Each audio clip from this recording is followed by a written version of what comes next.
Welcome to Trending in Education. Mike Palmer here. This is the flagship property of Palmer Media. We have other shows coming out. 50th episode of Running It Back, our Lessons Learned from Sports podcast, out on the horizon. We also have a new Welcome to the Future of Work podcast, dropping every Friday through the summer. But this is the primary platform, the primary vehicle through which we've been bringing messages to the world. This is episode 487. We can see 500 on the horizon. Exciting stuff. I'm not entirely alone. I am joined once again by our virtual co-host, Nancy. Nancy, welcome back to Trending in Education. Thanks, Mike. I always enjoy making appearances here. We've got plenty of new stuff to discuss in today's episode. From the new images from the James Webb Space Telescope, to lessons learned from SpaceX rocket tests, to insight into the non-hierarchical org design at CERN, we've got a lot to cover. Yes, indeed. And we're going to talk about the importance of STEM and STEAM education, take some lessons from NASA on great copy, great poetic language used to accompany beautiful images that are helping us re-understand the composition of the universe, how stars are forming. We're also going to talk a little bit about Elon Musk. All roads seem to lead to Elon these days. We do have a long history of covering Elon, good, bad, indifferent, and certainly weird over the years. He does fit into the narrative a little bit today, mainly through SpaceX and through the opportunity cost of his Twitter bid, the opportunity cost of Twitter just in general, before referencing an interesting article on the organizational design of CERN, where the Hadron Collider has been creating new particles by smashing protons together. Famously, the Higgs boson comes from there.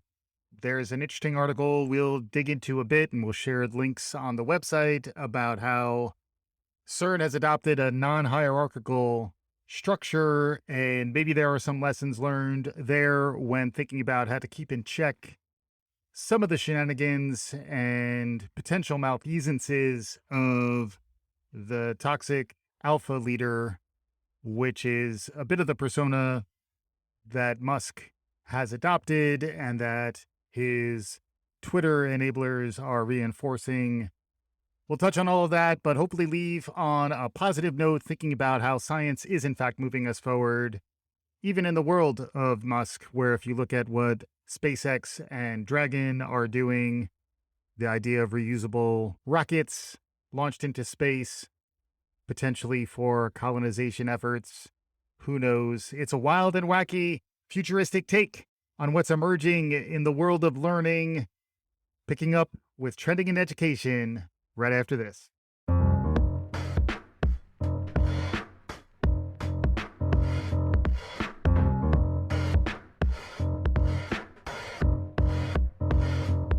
The James Webb Telescope has taken some pictures. It's a bit of a selfie of the universe using new, exciting infrared filters that are revealing cosmic clips. Young, hot stars are being born. You name it. To help break down the spatial ramifications, the new desktop wallpaper images that have been peppering the internet lately, we're going to kick it off with Nancy reciting the first couple paragraphs of NASA's lyric prose, capturing these new images from the James Webb Space Telescope. Take it away, Nancy. This landscape of mountains and valleys speckled with glittering stars is actually the edge of a nearby young star-forming region called NGC 3324 in the Carina Nebula, captured in infrared light by NASA's new James Webb Space Telescope. This image reveals for the first time previously invisible areas of star birth. Called the cosmic cliffs, the cavernous area has been carved from the nebula by the intense ultraviolet radiation, and stellar winds from extremely massive hot young stars located in the center of the bubble. The blistering ultraviolet radiation from the young stars is sculpting the nebula's wall by slowly eroding it away. Dramatic pillars tower above the glowing wall of gas, resisting this radiation. The steam that appears to rise from the celestial mountains is actually hot ionized gas and hot dust streaming away from the nebula due to the relentless radiation. Pretty remarkable stuff. Brilliant rendition, as always. Nancy, the images are spectacular. They're gorgeous, cosmic. The image shown on the homepage that we'll share out as part of the show notes is of the cosmic cliffs. This all got me thinking about how science is allowing us to construct new mental models of the universe that we're living in. Those of us who embrace this methodology, embrace the pursuit of truth and the scientific method, and the benefits of engineering to power our thinking, our creativity, and inspire us around career paths that will truly chart our futures. It's profound stuff. It's cosmic stuff. Far out, baby. And I did find it to be somewhat inspirational. It inspired a little bit of hope in me in that we are discovering new things, that those of us who stay open to the power of science and engineering and remain creative and poetic, lyrical at times, that there is hope to be found in all of this in this day and age. Those are my initial thoughts. And from there, that brought me immediately to Elon Musk, as pretty much all things lead to Elon these days. Here on the SpaceX front, it was reported on Monday, July 11th at approximately 4:20 Texas time. You heard that right, at approximately 4:20 Texas time in Boca Chica, Texas. Flames burst out from engines and an explosion sounded in the air. NASA space flight checked in to see what happened. On the SpaceX side, Musk initially commented cryptically that it was booster engine testing. Later on, he did concede on Twitter, yeah, actually not good. Team is assessing damage. Soon after, it was reported that some new insight was found around the safest ways to launch the Super Heavy booster rocket, which is critical to SpaceX's plans to launch heavy rockets into orbit to ultimately drive towards the moonshot idea, see what I did there, of reaching Mars for colonization at some point. Lots going on here. You can't help but notice that this coincides with lots going on in terms of the Twitter bid that Musk put in back earlier this spring, which now he is looking to renege on based on Twitter's number of bots. I do find some of this almost too much to bear. The fact that Musk is tweeting about SpaceX booster rocket problems while the case around his Twitter bid is moving forward in Delaware. It does feel like there's a lot of smoke going on with all things related to the many different Musk properties, but in particular around Twitter, which is where I struggle the most. It does feel as though he just took his eye off the ball with his bid. I've heard it compared to impulse shopping, when at the same time, you think about some of the other efforts around electric cars, private space travel, Neuralink, and even the Boring Company. Those are big ideas. Those are beyond fixing a social media platform. You can't help but feel as though these social media platforms are feeding toxic narcissism in many of the CEO leaders and visionaries who we spend an inordinate amount of time thinking about and talking about. I'm guilty of it. I talk about them all the time, but it does feel like we'd all be better off if more attention was paid to what's going on at SpaceX and less attention was paid to what's going on at Twitter. I was inspired, I will say, by the level of coverage that the new space telescope shots got. I look forward to that being the beginning of a new trend. It's also a place where this should reinforce the importance of teaching STEM, teaching STEAM, figuring out how to communicate about science, which is why I found NASA's use of language so inspirational. I also will say I do find Musk's vision and the scale in which he thinks to be inspirational. And that's why I would say, Elon, please, if you're listening, I guess you're getting out of Twitter one way or the other. It's an opportunity cost. You're spending too much time on things that are of low value when you do have some things of significantly high value to focus on. I'm trying to take that advice myself. That's why coming out of all of this, I'm inspired around the idea of inspiring others in pursuit of STEM, in pursuit of STEAM, to get SpaceX to do the things that it can do, including land rockets for reuse, which is truly breathtaking when you see it. This stuff is really remarkable. I just can't help but get frustrated with all the Twitter shenanigans and all the noise that is created when the actual boundaries of science are being expanded through things like the James Webb Space Telescope, and then also through the work of SpaceX, which Musk is very closely tied to. It does become a bit overwhelming, but again, relax, zen out, look at stars being born. There are images of cosmic scale that put all this nonsense into context. Regarding the booster fire, as someone who's worked in high stakes live streaming activity, live online programming for many, many years, stuff happens. You have to be poised to learn from failure. The best laid plans don't survive contact with the enemy. The enemy can also just be the random exigencies of life around us. It was mostly reassuring to me, ultimately, that science was still moving forward here and that Musk had the humility to use this as an opportunity to learn.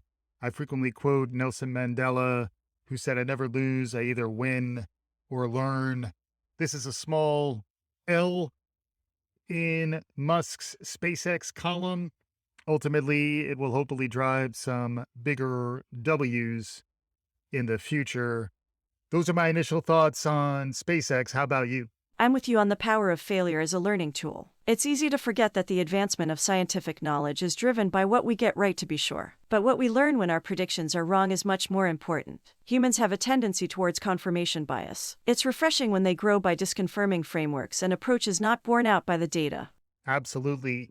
We are rife with biases and frameworks that are helpful, yet also cloud our judgment. And one of them in particular, I think, is that of the dear leader and of the alpha male and of the hierarchical org structure that can frequently be detrimental to decision velocity and effective organizational functioning. There was a really fascinating article that this brings me to by Michelle Zanini. It's titled "The Organizational Secrets of the Large Hadron Collider." It breaks down how CERN is structured so that it can move forward on things like the Atlas program, which is part of CERN. The Large Hadron Collider is where protons are collided. It's where the Higgs boson particle was discovered. The 27-kilometer loop 100 meters below the ground in the Swiss Alps. Atlas is the code name for the detectors that are used to identify what exactly is happening when these protons collide. This is where more than 3,000 scientists from 180 institutions need to be able to move forward to continue to deliver against scientific progress.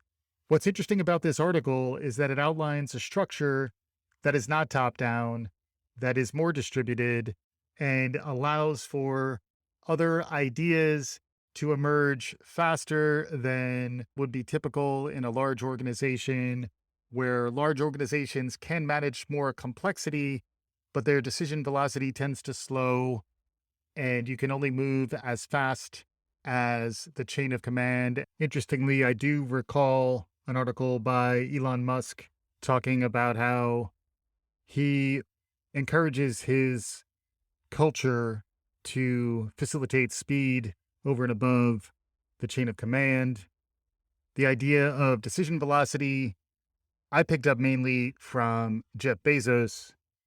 I also picked up the idea of understanding the reversibility of decisions from something Bezos wrote. These two cats, alpha billionaires, flying their rockets into the sky. We can only move as fast as the human decision makers can go.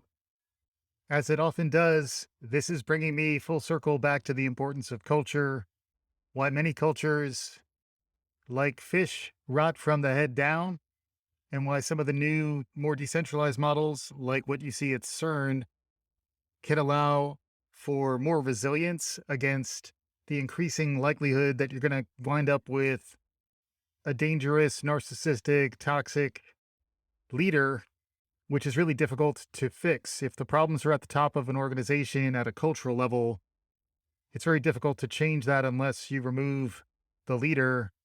There was an interesting article, we'll share a link to it as well, from Scott Galloway in his latest No Mercy, No Malice newsletter, where he outlines how the enablers within many of these cultures are really to blame, how not holding everyone accountable can really put your culture at risk, and how those types of risky cultures can foster more negative experiences and ultimately fail in today's labor market and in today's economy. This brings me back to the idea of psychological safety, the idea that individuals need to feel included to begin with. They need to feel safe to learn, safe to put themselves out there, potentially fail, learn from those failures, and then ultimately achieve a level of comfort, experience, perspective, and trust that they're actually encouraged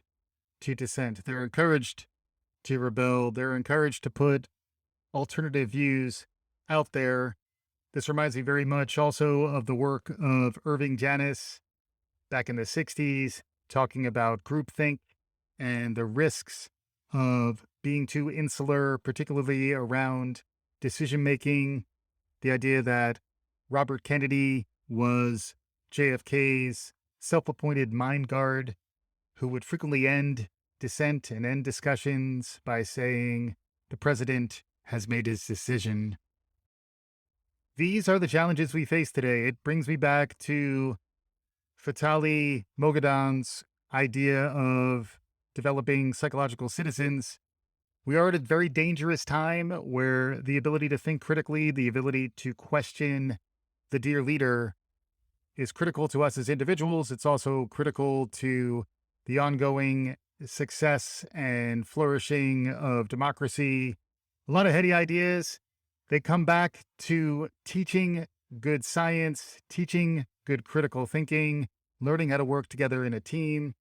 Anyone who has watched any science fiction or science fact, looked at the right stuff, seen the old Houston, we have a problem conversations, understands that it does take a highly coordinated set of humans working with singular mission objectives to achieve amazing things. It can happen. It is happening in NASA. It is happening through SpaceX. It is happening in China. It's happening around the world. Different ideas are out there. It's our job to try to discern the signal from the noise. My signals came mainly from cosmic cliffs where young hot stars were being born. I couldn't have done this without you, Nancy. Any concluding thoughts? Just that the courage to dissent, the courage to stand up to power is increasingly important these days. Much can be learned from how science works and how our predictions are tuned by experimentation, and that we need to be ready to assimilate to new inputs and new information when it comes in. When kids think about what space is and what is out there in the universe, they will forever be influenced by the images we've been seeing this week. We should also be open to new models of how humans and intelligent agents can be organized to be more smart and efficient decision makers. The wildly varied ways in which humans organize themselves is fascinating. There is much to be learned through emerging models and experimentation there. Yes, indeed. Thanks so much for joining, Nancy. Thanks as always to our listeners for listening. We have guests coming on the horizon. We also have some deep dives into new books looking at the extended mind and much, much more that'll be coming up in upcoming episodes. Stay tuned for episode 50 of Running It Back. Check out our Welcome to the Future of Work series dropping on Fridays throughout the summer. This is episode 487 of Trending in Education. Consider us on a simmer. A crescendo will be growing heading into episode 500. Thank you for joining us for this ride. And with that, we'll conclude this episode of Trending in Ed. Remember to subscribe wherever you get your podcasts. Tell your friends. Write us a 5-star review or two if you get the chance. And check out our new Palmer Media newsletter. It's available on Substack, palmermedia.substack.com. Lots of new and exciting stuff coming down the pike over the summer. Thanks as always for listening. This is Trending in Education.